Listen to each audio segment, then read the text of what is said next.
राधे राधे। मेरे चैनल में आप सबका स्वागत है।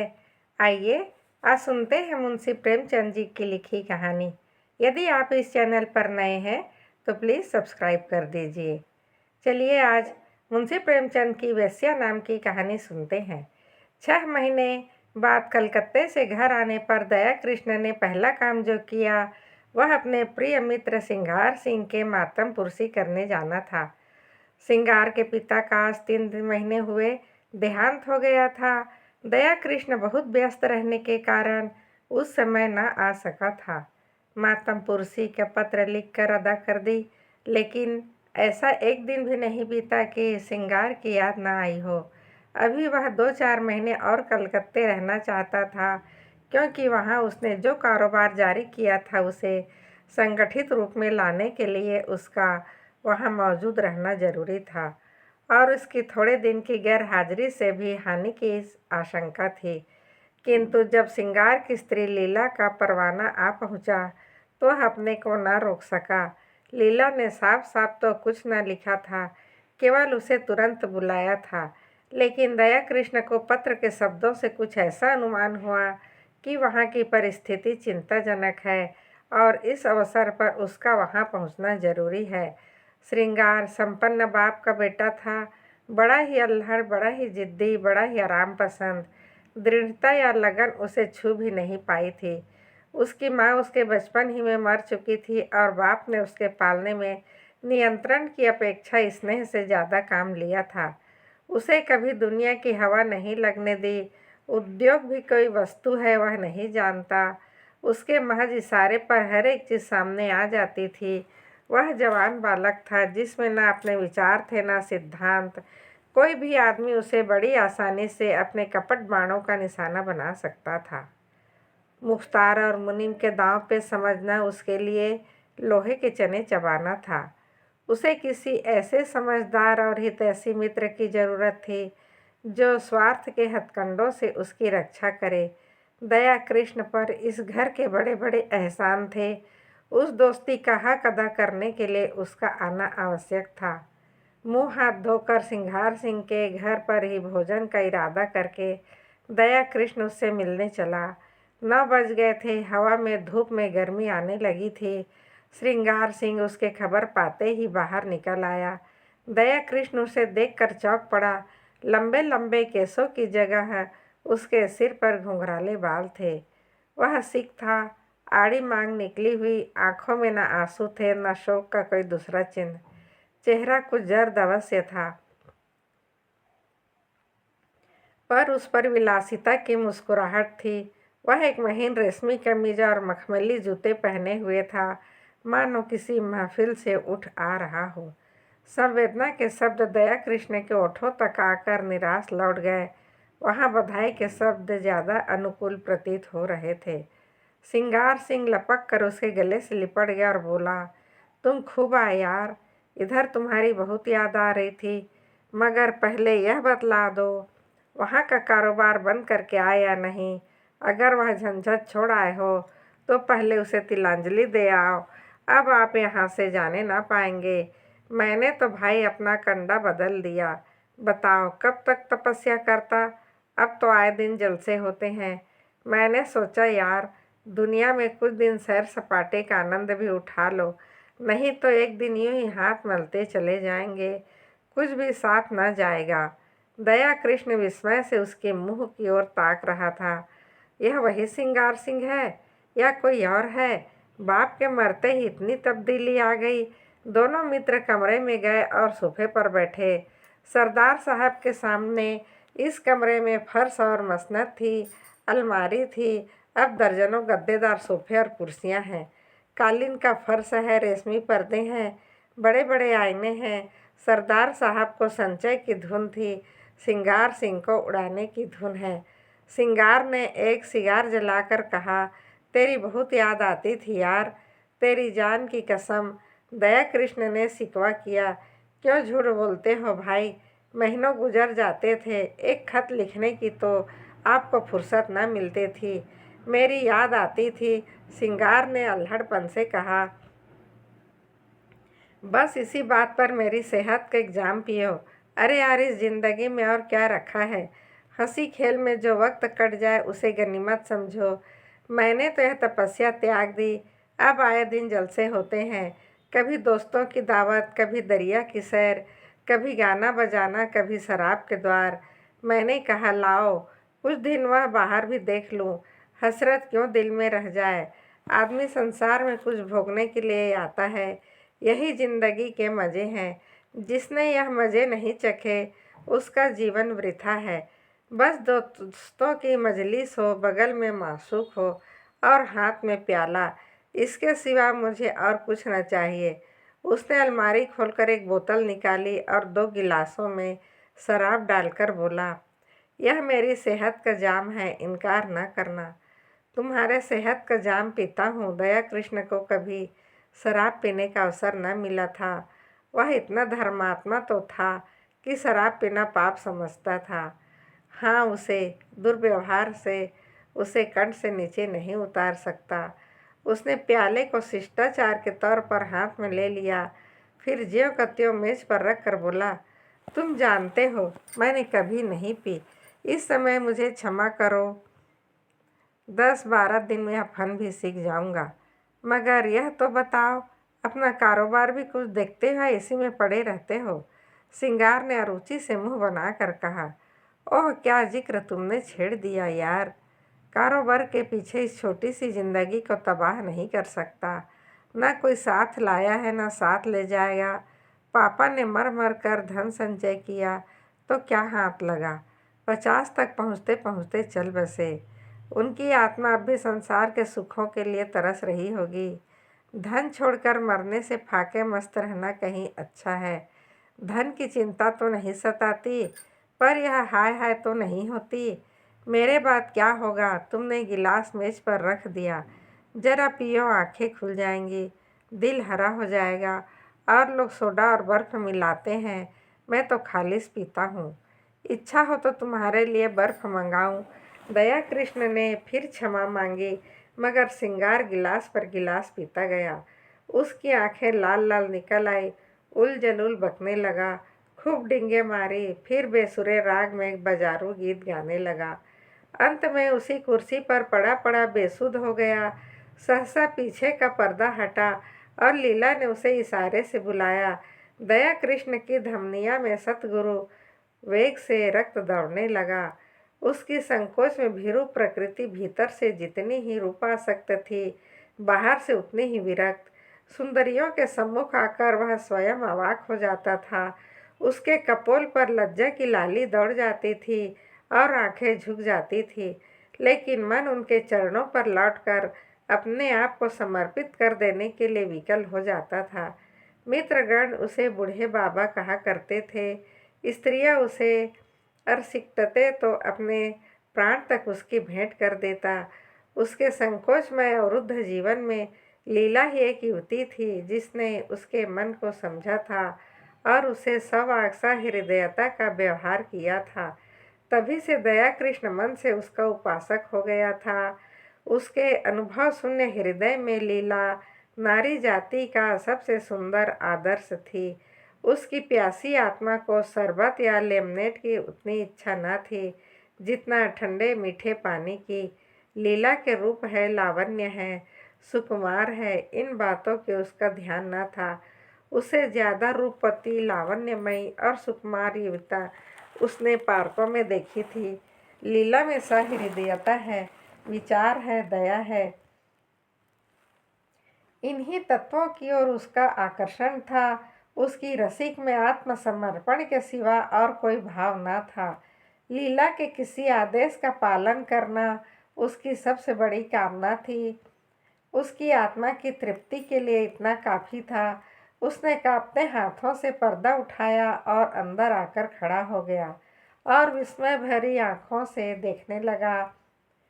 उसने लीला को यहाँ न देखा होता तो पहचान भी न सकता। वह रूप, यौवन और विकास की देवी इस तरह मुरझा गई थी जैसे किसी ने उसके प्राणों को चूस कर निकाल दिया हो। करुण स्वर में बोला, यह तुम्हारा क्या हाल है लीला? बीमार हो क्या? मुझे कुछ सूचना तक ना दी।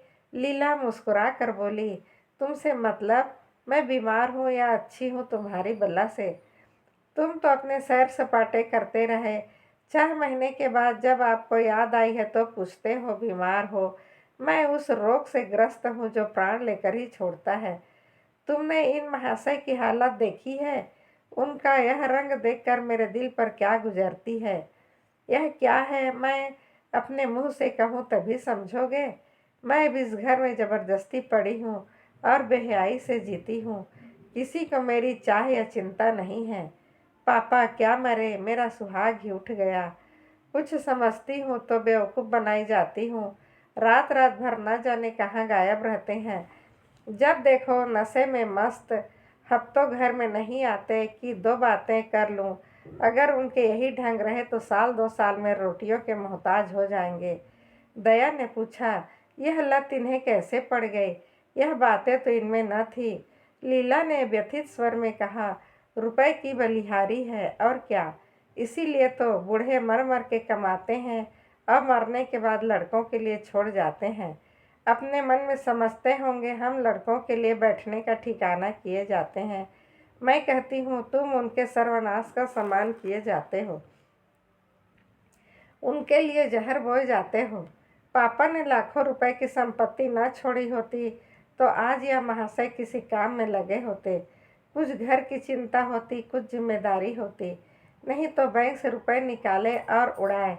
अगर मुझे विश्वास होता कि संपत्ति समाप्त करके वह सीधे मार्ग पर आ जाते तो मुझे जरा भी दुख ना होता। पर मुझे तो यह भय है कि ऐसे लोग फिर किसी काम के नहीं रहते, या तो जेल खाने में मरते हैं या अनाथालय में। आपकी एक वेश्या से आस्ताई है, माधुरी नाम है, और वह इन्हें उल्टे मोड़ रही है जैसा उसका धर्म है। आपको यह खपत हो गया कि वह मुझ पर जान देती है।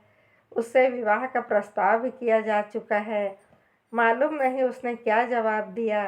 कई बार जी में आया जब यहाँ किसी से कोई नाता ही नहीं है तो अपने घर चली जाऊं, लेकिन डरती हूँ तब तो यह पाप और भी यह स्वतंत्र और हो जाएंगे। मुझ पर किसी पर विश्वास है तो वह तुम हो, इसीलिए तुम्हें बुलाया था कि शायद तुम्हारे समझाने बुझाने का कुछ असर हो। अगर तुम भी असफल हुए तो मैं एक क्षण यहाँ ना रहूँगी। भोजन तैयार है, चलो कुछ खा लो। दया कृष्ण ने श्रृंगार सिंह की ओर संकेत करके कहा, और यह तो अब कहीं 2-3 बजे तक न उठेंगे। अब इन बातों की परवाह नहीं करती। मैंने तो निश्चय कर लिया है, अगर मुझे कभी आंखें दिखाई तो इन्हें मज़ा चखा दूंगी। मेरे पिताजी फौज में हैं, सूबेदार मेजर है। मेरी देह में उनका रक्त है। लीला की मुद्रा उत्तेजित हो गई। विद्रोह की वह आग जो महीनों से पड़ी सुलग रही थी, प्रचंड हो उठी।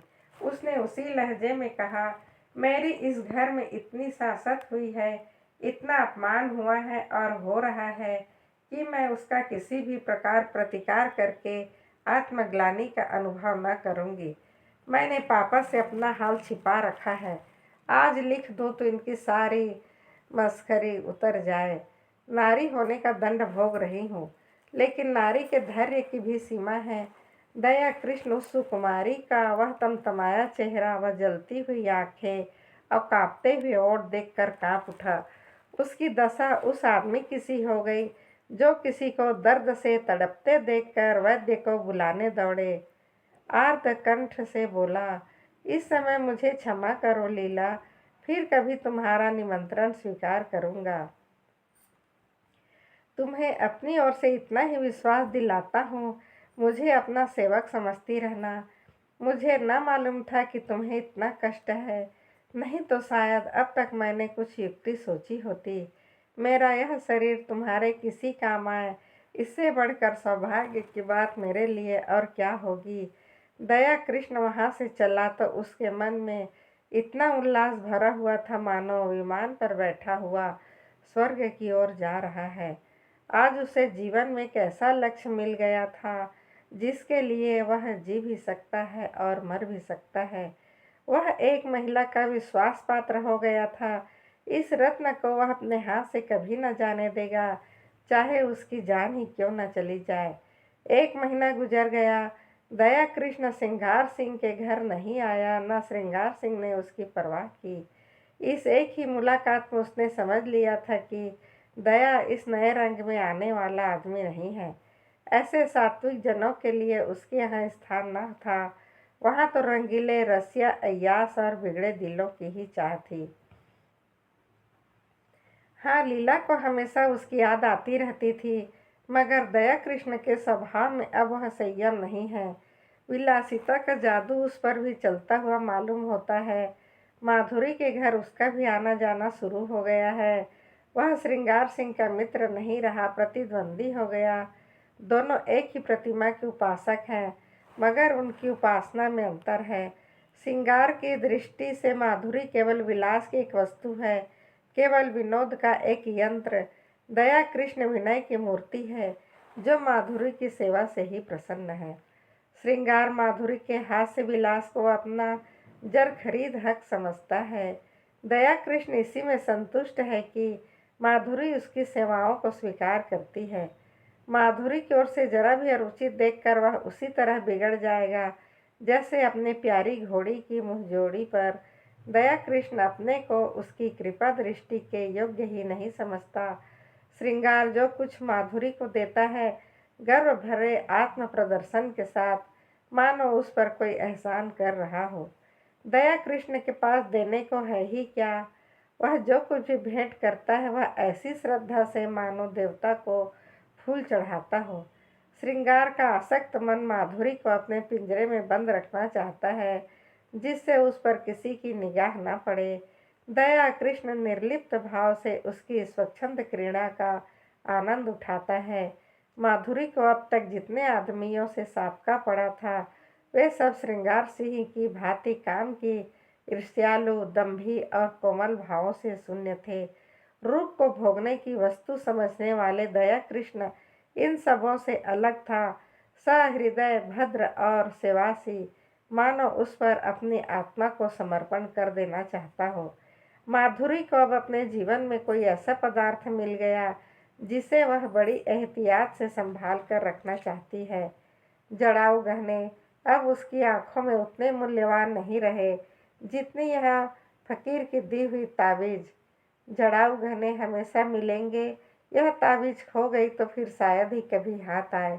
जड़ाऊ गहने केवल उसकी विलास प्रवृत्ति को उत्तेजित करते हैं, पर इस ताबीज में कोई देवी शक्ति है, जो न जाने कैसे उसके अंदर राग और परिष्कार भावना को जगाती है।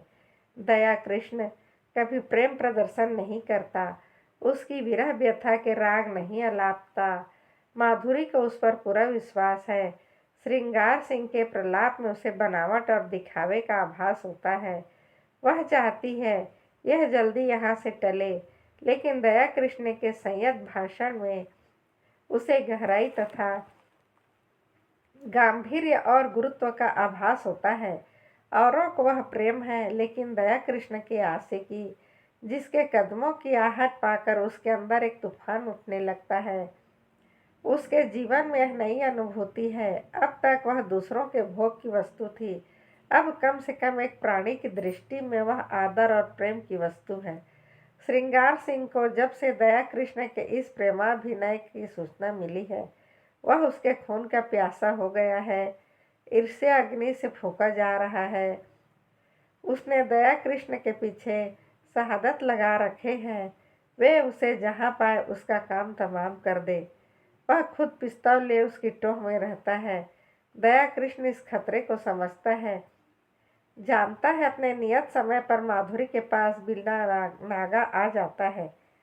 मालूम होता है उसे अपनी जान का कुछ भी मोह नहीं है।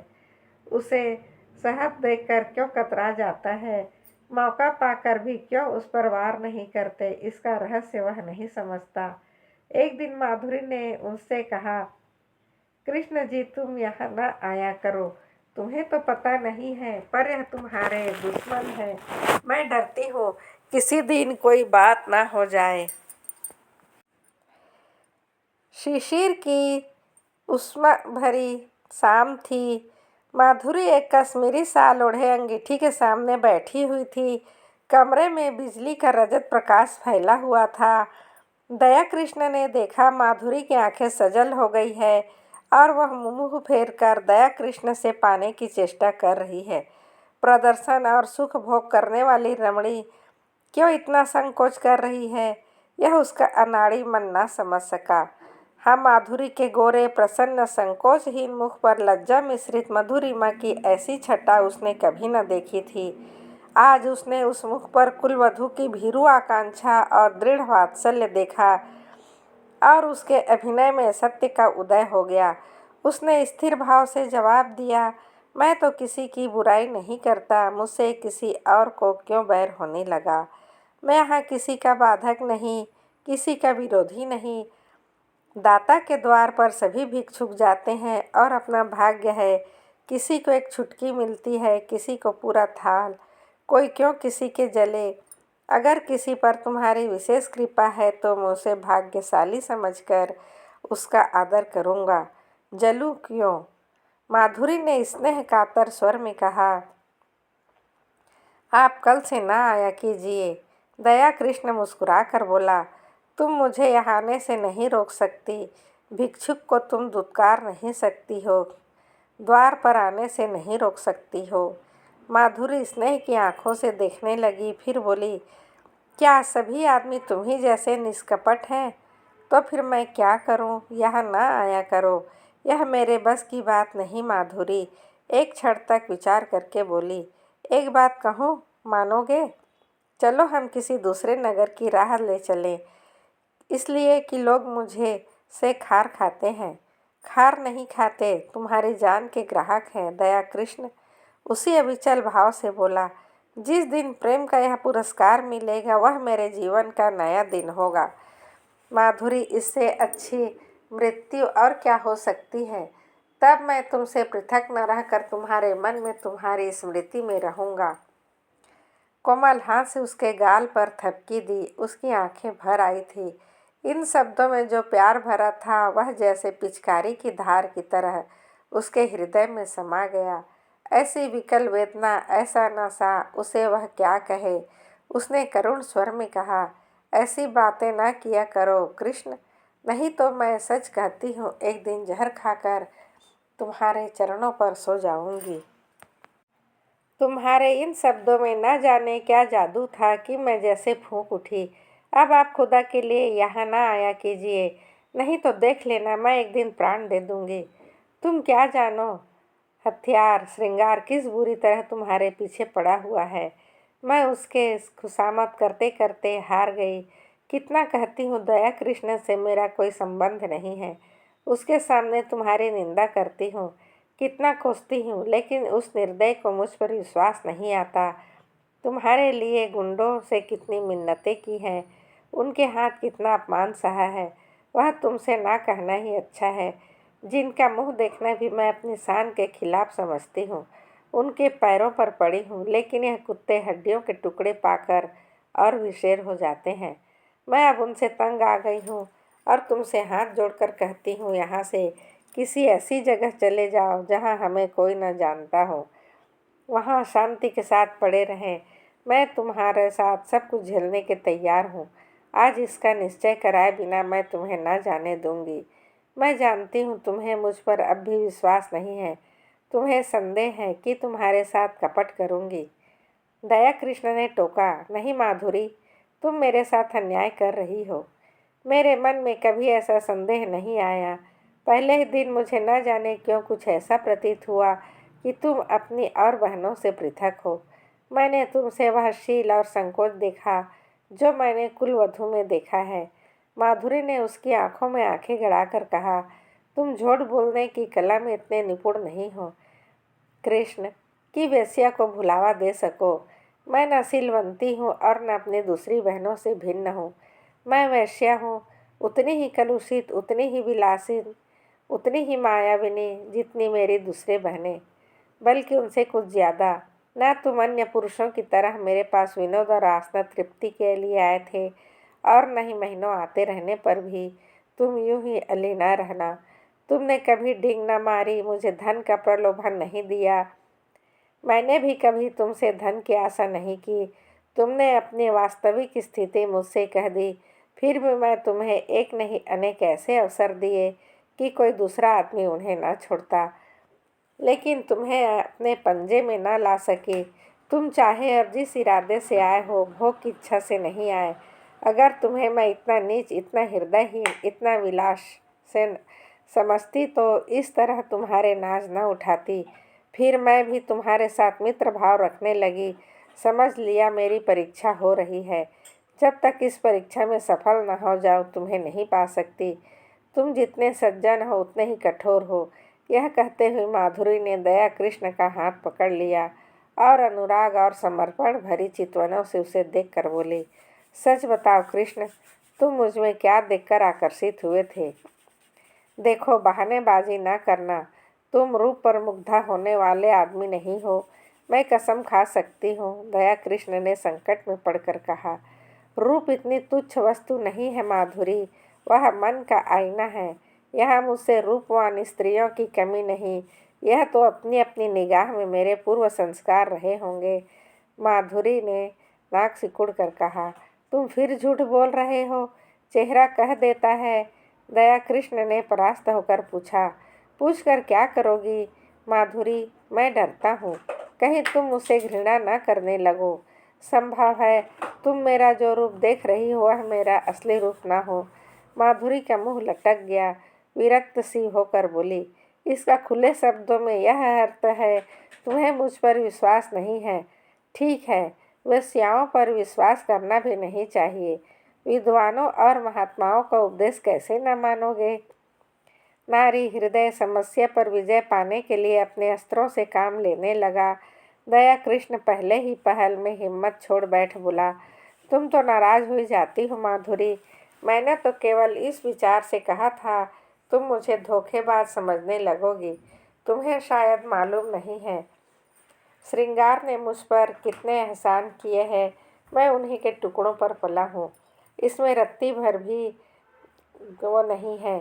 वहाँ जाकर मैं उनके रंग ढंग देखे, उनकी साध्वी स्त्री लीला को बहुत दुखी पाया। तो सोचते सोचते मुझे यही उपाय सूझा कि किसी तरह श्रृंगार सिंह को तुम्हारे पंजे से छुड़ाऊं। मेरे इस अभिमान का यही रहस्य है, लेकिन उन्हें छुड़ा तो न सका, खुद फंस गया। मेरे इस फरेब की जो सजा चाहो दो। सिर झुकाए हुए माधुरी का अभिमान टूट गया। वह बोली, तो यह कहिए कि आप लीला देवी के आशिक हैं।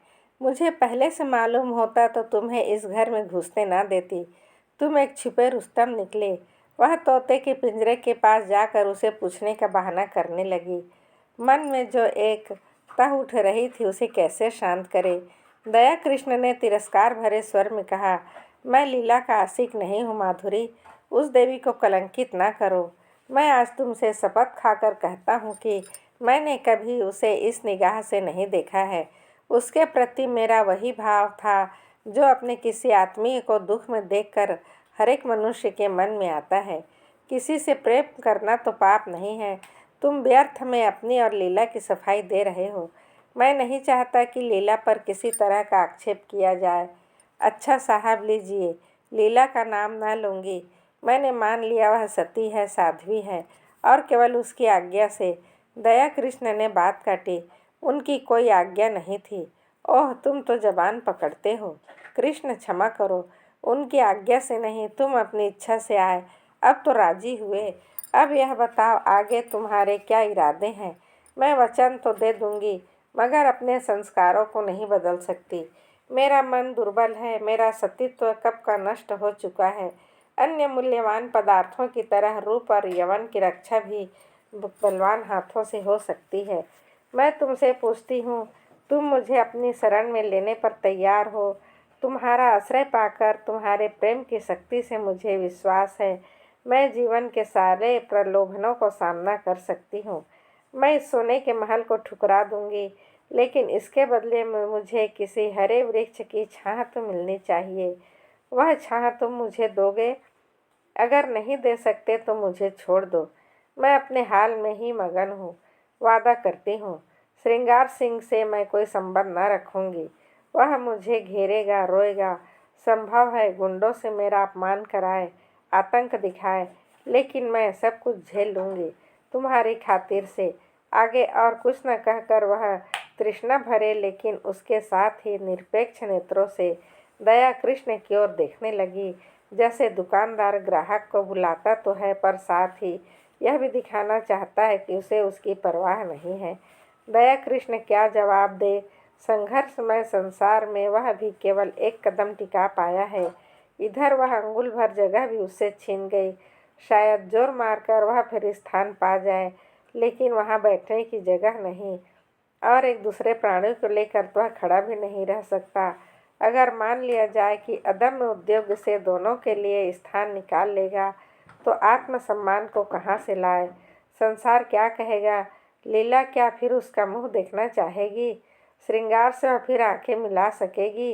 यह भी छोड़ो, लीला अगर उसे पति समझती है समझे, श्रृंगार अगर उसे जलता है तो जले, इसे परवाह नहीं। लेकिन अपने मन का क्या करे। विश्वास उसके अंदर आकर जाल में फंसे पक्षी की भांति फड़फड़ा कर निकल भागता है। कुलीना अपने साथ विश्वास का वरदान लिए आती है और उसके साहचर्य में हमें कभी संदेह नहीं होता। वहाँ संदेह के लिए प्रत्यक्ष प्रमाण चाहिए। संदेह का संस्कार लिए आती है, वहाँ विश्वास के लिए प्रत्यक्ष, अत्यंत प्रत्यक्ष प्रमाण की जरूरत है। उसने नम्रता से कहा, तुम जानती हो मेरी क्या हालत है। हाँ, खूब जानती हूँ। और उस हालत में तुम प्रसन्न रह सकोगी। तुम ऐसा प्रश्न क्यों करते हो कृष्ण। मुझे दुख होता है। तुम्हारे मन में जो संदेह है वह मैं जानती हूँ, समझती हूँ। मुझे भ्रम हुआ था, तुमने भी मुझे जान लिया है, समझ लिया है।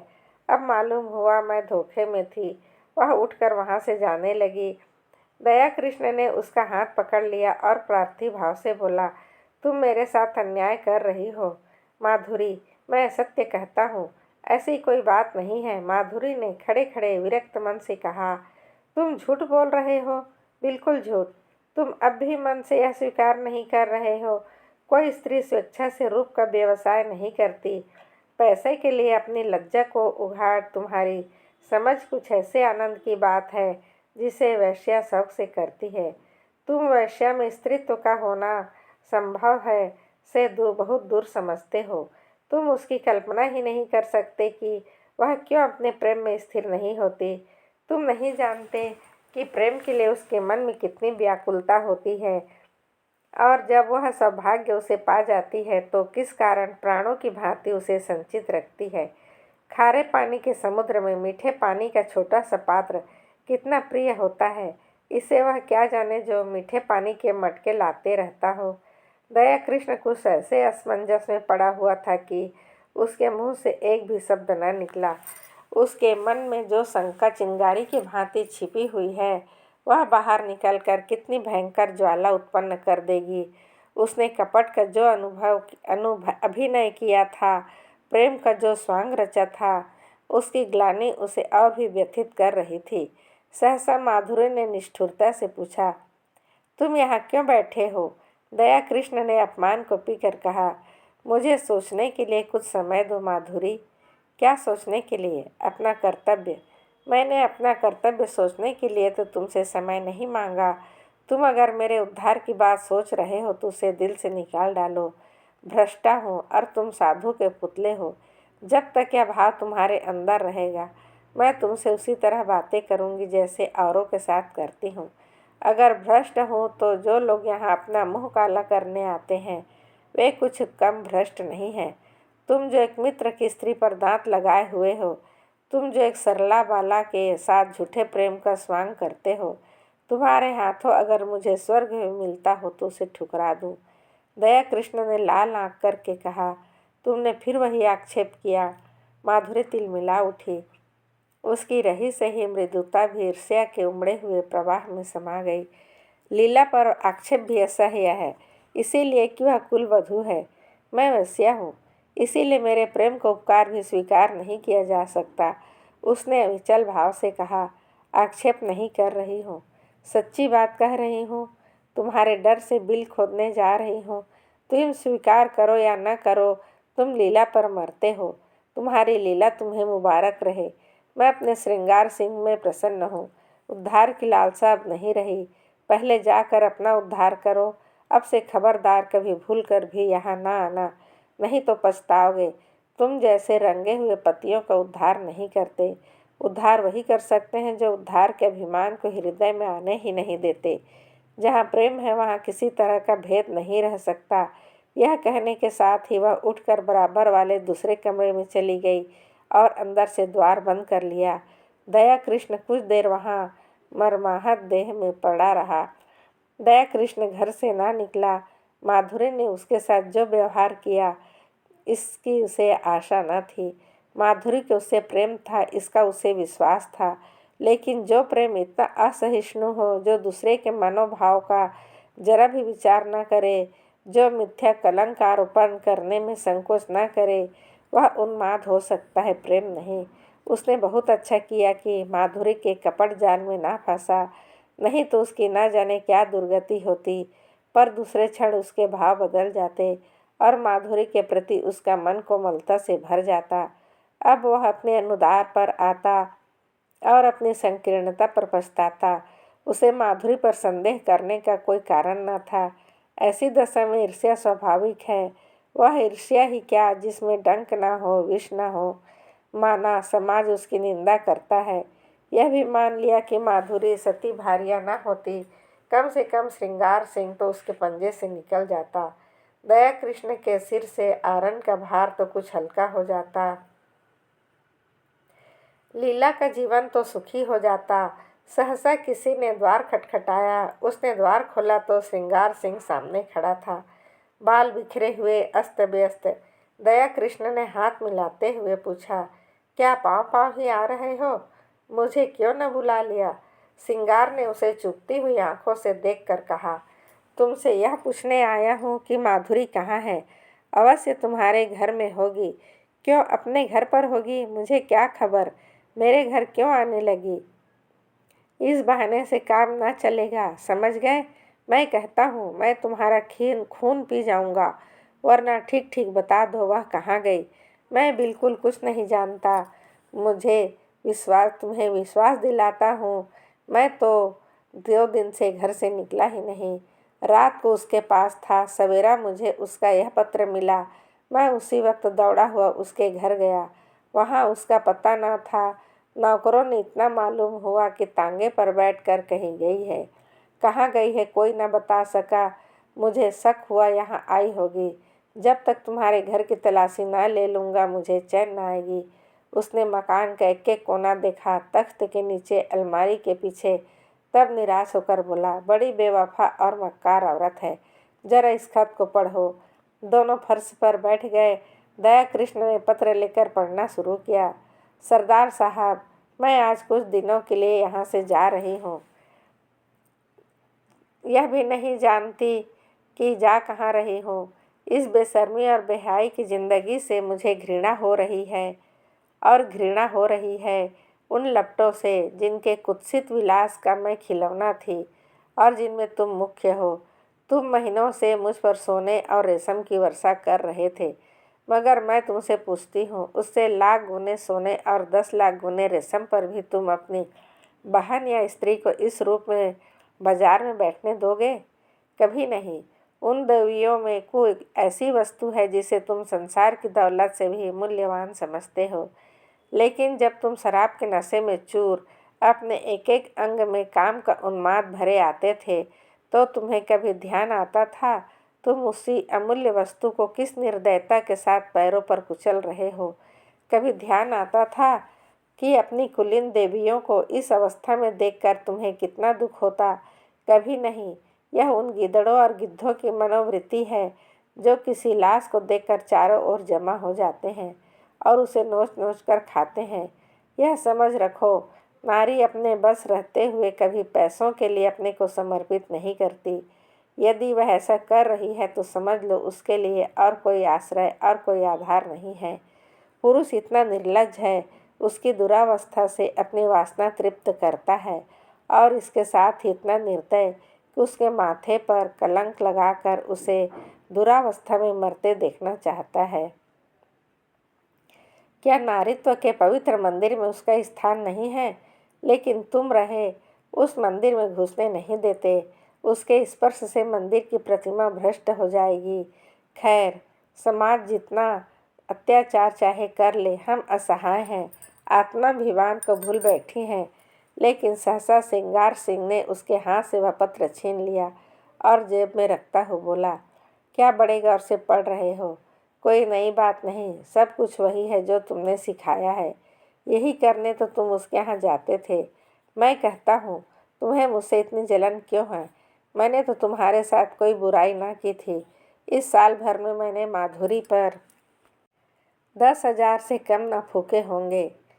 घर में जो कुछ मूल्यवान था वह मैंने उसके चरणों पर चढ़ा दिया और आज उसे साहस हो रहा है वह हमारी कुल देवियों की बराबरी करे। यह सब तुम्हारा प्रसाद है। 70 चूहे खा के बिल्ली हज को चली।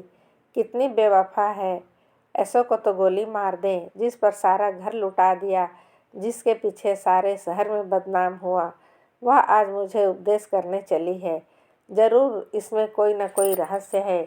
कोई नया शिकार फंसा होगा, मगर मुझसे भाग कर जाएगी कहाँ? ढूंढ निकालूंगा। कमबख्त तो कैसी प्रेम भरी बातें करती थी। मुझ पर घड़ों नशा चढ़ जाता था। बस कोई नया शिकार फंस गया है, यह बात न पूछो। दया कृष्ण उसके सपाचट चेहरे की ओर देखकर मुस्कराया। तुम्हारी पूंछें तो पहले ही मुड़ चुकी है। उसके हल्के से विनोद ने जैसे श्रृंगार सिंह के घाव पर मरहम रख दिया हो। वह फर्श पे टूटी फूटी चीज़ें देखकर उसे दया कृष्ण पर दया आई। चोट की तिलमिलाहट में जवाब देने के लिए ईंट पत्थर ढूंढ रहा था, पर अब चोट ठंडी पड़ गई थी। दर्द घनीभूत हो रहा था। दर्द के साथ साथ जब आग ही ठंडी हो गई, धुआं कहाँ से आता? उसने पूछा, सच कहना, तुमसे भी कभी प्रेम की बातें करती थी? दया कृष्ण ने मुस्कुराते हुए कहा, मुझसे? मैं तो खाली उसकी सूरत देखने जाता था। सूरत देखकर दिल पर काबू तो नहीं रहता, यह तो अपनी अपनी रुचि है। मोहिनी देखते ही कलेजे पर छुरी चल जाती है। यही इच्छा होती थी कि उसके पैरों पर गिर पड़ूं। इसी शायरी ने तो यह अनर्थ किया। तुम जैसे। एक क्षण के लिए उसने कहा, मगर है बेवफा, मक्कार। तुमने उसे वफा की आशा की, मुझे तो यह अफसोस है। माधुरी भाग गई और पगला दया कृष्ण उसकी खोज में निकला। लीला को विश्वास न आया। दया कृष्ण, हाँ, जिस दिन वह भागी उसके दूसरे ही दिन वह भी चल दिया। वह तो ऐसा नहीं है। और माधुरी क्यों भागी? दोनों में प्रेम हो गया था। माधुरी उसके साथ रहना चाहती थी, वह राजी न हुआ। लीला ने एक लंबी सांस ली। दया कृष्ण के वे शब्द याद आए जो उसने कई महीने पहले कहे थे।